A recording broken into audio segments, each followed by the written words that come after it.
તો રાજકોટ સિવિલમાં મીરા આહિર સાથે ગેરવર્તણૂક અને હોસ્પિટલ સ્ટાફને આવર્તન ભારે પડ્યું છે। નર્સિંગ સ્ટાફની શાબ્દિક ગેરવર્તણૂક બદલ શિક્ષાત્મક પગલાં લેવાયા। સિવિલ હોસ્પિટલની તપાસ કમિટી દ્વારા નિર્ણય લેવાયો। વર્ગ 4ના સ્ટાફને તેમની ફરજ પર બેદરકારી બદલ છૂટા કરી દેવામાં આવ્યા છે। 2 સિક્યોરિટી ગાર્ડને ફરજ પર નિષ્કાળજી દાખવવા બદલ છૂટા કરાયા।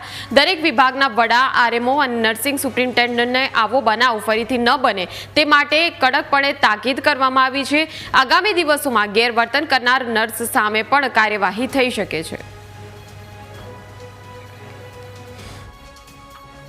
દર્દી જ્યારે હોસ્પિટલમાં ઇમરજન્સી વિભાગમાં આવ્યું ત્યારે પણ એને 2 ડૉક્ટર દ્વારા જોવામાં આવેલા હતા અને જ્યારે એને વોર્ડમાં દાખલ કરવામાં આવ્યા ત્યારે પણ એમના ડૉક્ટર દ્વારા જોવામાં આવેલા હતા અને તેમને સારવાર માટે જણાવેલું હતું, પરંતુ તેમના સગા દ્વારા સારવાર લેવા ના પાડી અને તેઓ દમામાં ચાલી ગયેલા હતા। દર્દીની સાથે બીજા દર્દીઓ પણ આ વિડીયોમાં હોય અને દર્દીની પ્રાઇવસી જાળવવા માટે અમે આ વિડીયો જાહેર નથી કરેલા।